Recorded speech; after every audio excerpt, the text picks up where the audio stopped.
Hey guys, it's SpongeBob here, just with another basic tutorial guide video type deal on Stardew Valley. Trying to cover the most basic possible things inside this game. So the first few videos will be basic. If you, of course, have already played this game for quite a while, you might know some of these things. You might not. There's a possibility, there's a lot of things that you may have missed. I know myself, I did miss quite a few things that I messed up on, and I'm kind of glad I'm starting a new account here for this series to make sure that I can go over absolutely everything as I get there. Now, the first biggest thing you want to make sure to do every single day you wake up, if you didn't already know this, you can check out your TV, you can interact with the items around, and sometimes you get two things, sometimes you get three. It's the Queen of Sauce, the foraging, or fortune teller, or weather reports. Now, the Queen of Sauce will teach you a different recipe. Sometimes there is reruns, but right now you see there's a stir fry. Perfect way to get some healthy greens on your plate. So now I learned how to cook the stir fry, and just as easy as that. Now, another very important thing here is your weather report. That will give you the weather for today. I mean, not tomorrow. You already know what the weather is like today. It's going to be clear and sunny all day, so that'll give you an idea on whether or not you need to take care of your crops, water your crops, or if you'll be able to catch certain type of fish that are only available when it's raining in a river or a stream or open body of water. Now, the last thing I want to show you here is the fortune teller. This is the most important one in my own opinion. Now, you come onto the oracle, she somehow knows that you're here, and it lets you know what your luck is going to be like today. And you can see spirits are very displeased, so that means they will do their best to make your life difficult. Now, basically what that means, if you go down into the mines, you'll have extremely bad luck. It'll be hard to find the ladders, you'll find less geodes, less ores in general, and when you go fishing, you'll actually have a worse chance to catch fish that you actually want, well, just fish in general. So that's how that whole television set works for those of you who didn't notice. Now, coming down here, I know myself, when I first started, I actually didn't bother to upgrade my watering can or my hoe. Now, this is definitely something you should take care of in the future as you upgrade to copper and iron and gold. I'm not exactly sure how the iridium works just yet. I'll make sure to leave it in the comments exactly how that works once I figure it out. But basically what this allows you to, let's say we're at the basic hoe here. Now, the basic hoe and the basic watering can will allow you to do one little area. Now, when you upgrade it to a copper, what it'll let you do is actually hold down the button and move across these three blocks with both your watering can or your copper hoe. And once you move up to iron, you'll get 5 blocks straight in the cross line.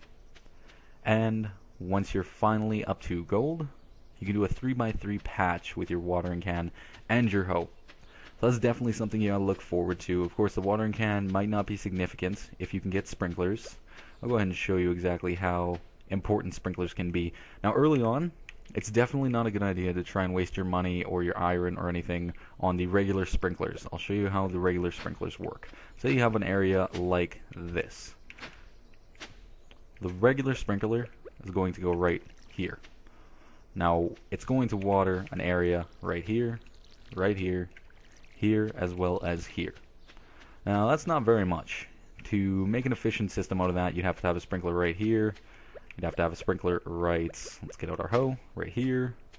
Probably right here. Oh, kind of messed that up. I'll show you guys that later. Right here would work, and right here would work. And you'd have to continually do that. Now, that's not very efficient, and you'd really want something that waters a little better. So, you'd wait until you can make an iron sprinkler. What happens with the iron sprinkler? Let me just get rid of this. Yeah, that's actually a nice, helpful hint there. If you end up tilling an area that you didn't want to till, you can always use your pickaxe to re-soil the area. Now, when you upgrade to the iron sprinkler, you actually can't upgrade, which is the unfortunate thing. So that's why I say you shouldn't buy the regular sprinklers. It's just a waste of copper at the early point in game. So what you'd want to do is save up for the iron. This is personal preference, of course. You can do it however you want, but for me, that seems to be the most efficient method. Now, the next sprinkler that you unlock, let's say this is your sprinkler here. Now, this sprinkler, the secondary sprinkler with the iron, is going to water an area of 8 blocks around it. This is a very efficient sprinkler. You can get a lot of crops set up properly that you won't have to water at all, and it's extremely useful for the second season, the third season. Of course, winter you can't plant crops, but that's no big deal because you'll be a baller by then. But after this, now once you've gotten the next sprinkler, the iridium, or is it it would be an iridium sprinkler, I believe. As far as I know, this will be the type of area that you'll be watering once you get the iridium sprinkler. Now that's quite a ways away, but that's what you have to look forward to.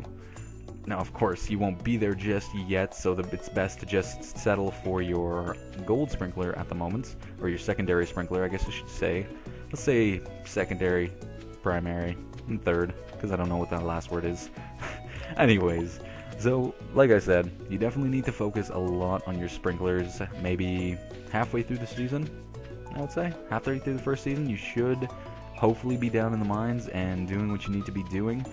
But, moving on now, we got another basic thing here. Now, right now, what I have right now are the parsnips. They're the first plant that you get in the game, and it's only the 7th day. So I'm building up my cash flow. Obviously, I got quite a few. I have some potatoes growing around here, 5, 6, 7, 8, 9 potatoes. So the way I got the potatoes at first is actually through coming through here, clearing these little bushes that you can find throughout your yard. Let's go ahead and look for... I don't know if I'll be able to find one right now. I did clear out quite a few bushes before I came by here. So let's come down here. What I'm looking for right now is a bag of mixed seeds. Now, what mixed seeds allow you to do is sort of just a gamble on what kind of crops you're going to get. Ah, here we are.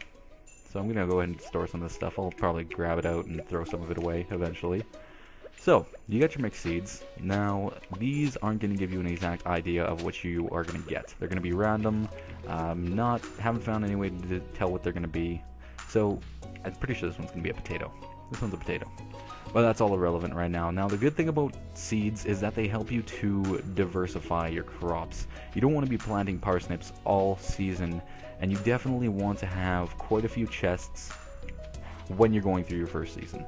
Now, the reason being is you want to have a nice steady amount of crops stored away for not only selling later in the year, but also when you have somebody's name come up on the board in front of Pierre's shop.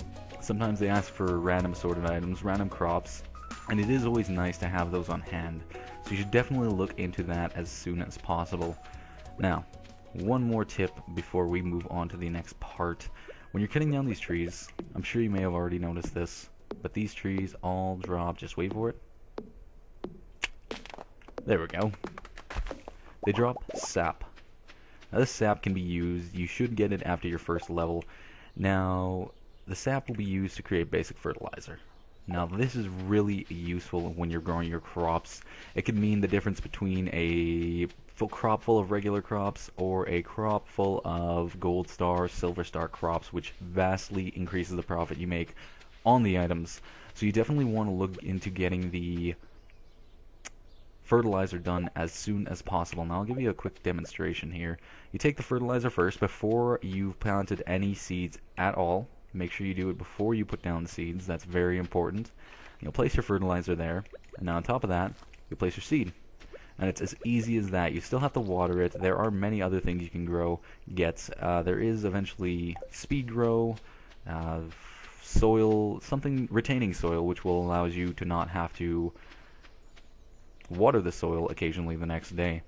So it's definitely something you have to look into getting. This is definitely one of the earliest things that you want to get. Fertilizer will definitely increase your profit, so you want to get this as soon as possible. It's very useful, very high profit yield. But anyways, moving on, we do have these potatoes, we do have parsnips, and like I said, crop diversity is something that I'm getting into, which is why I have my potatoes down here, my parsnips up here, and as I get more money, as these grow and I sell them, I will be getting as many as possible into here before the end of the season. Of course, we're only on day 7 of the spring, so that means we still have a lot of time to go. Of course, this is only the first video for spring. There will be 5 videos up, hopefully by the end of this week.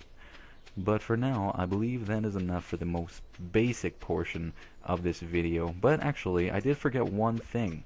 I told you when you upgrade your hoe, It does go like this. It does take care of this stuff here. And it goes like that. Now there are other things you can upgrade. This log right here isn't able to be destroyed until you've upgraded to a gold axe. This stump right here is only able to be destroyed by a iron pickaxe. I'm sorry, actually, I messed that up. This is a steel pickaxe you need for this one. Now this one right here, sorry, that's not what I'm looking for. I'm looking for a rock. There are giant rocks that you can find here, and here they are.